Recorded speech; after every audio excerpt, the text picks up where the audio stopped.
네, 여러분 안녕하십니까. 저희 CRPS 포함해서 통증 장애를 전문적으로 다루고 있는 호위법률사무소의 김경남 변호사입니다. 이제 저희 사무실에서 통증 장애나 CRPS 등 사건을 다룬 지 어느덧 한 3년 정도가 됐고, 진행되고 있는 사건들도 한 30건 이상이 되고 있네요. 자, 그래서 오늘은 통증 장애에 관해서 다뤄보려고 합니다. 자, 일상에서 가벼운 교통사고나 상해사고, 그리고 직장에서 산업재해를 당할 수도 있죠. 그 후에 원인을 알 수 없는 통증이 일어나서 고통받고 계신 분들 굉장히 많습니다. 특히 국소 부위에서 통증이 시작돼가지고 전신의 모든 범위로 광범위하게 퍼져나가는 경우에 우리 CRPS, 소위 말하는 복합통증 증후군에 해당할 개연성이 굉장히 높습니다. 병명 그 자체에서 알 수 있듯이 우리 몸 여러 부위에 통증이 나타나는 건데 초기에는 진단이 굉장히 어렵습니다. 왜냐 그러면 주치의 선생님들께서 CT나 MRI를 검사해봐도 이상이 나오지 않는데 환자는 아프다고 하기 때문에 환자가 꾀병을 부리는 것은 아닌가, 이렇게 오인되는 경우도 굉장히 빈번합니다.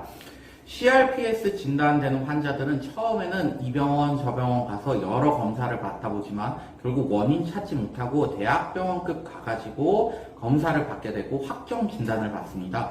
그리고 이 확정 진단서에 기초해가지고 가해자나 보험사 상대로 해서 이제 손해배상금을 달라고 청구를 하죠. 근데 이 경우에 보험사는 대부분 다 채무부존재 소송을 먼저 걸어옵니다. 그 이유는 첫째로 CRPS의 인정 기준이 굉장히 엄격하게 되어 있어가지고 이게 소송으로 가도 CRPS가 인정될 수도 있고 안 인정될 수도 있으니까 소위 다툼의 여지가 많기 때문에 소송으로 가서 확실히 알아보자는 것.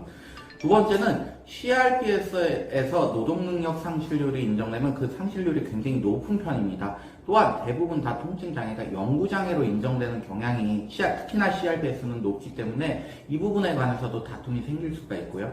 그리고 향후 치료비의 항목과 액수 역시도 상당히 고액이기 때문에 이걸 보험사 내부에서 담당 직원이 인위적으로 승인을 내가지고 처리를 하는데 어려움이 있기 때문에 소송으로 주로 가게 됩니다.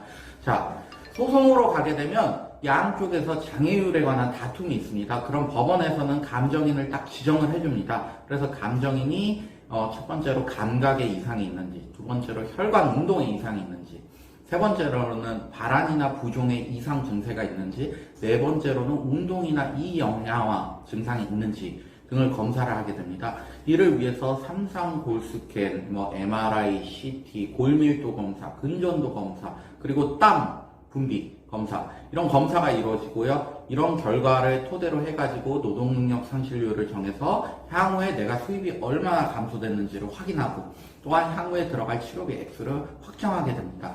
여기서 핵심은 여러분들 통증 장애나 CRPS에 있어서는 그 부상의 정도가 누락 없이 금전으로 환산되게끔 하는 데 있는데 이 부분이 일반인 입장에서 수행하기가 쉽지가 않습니다.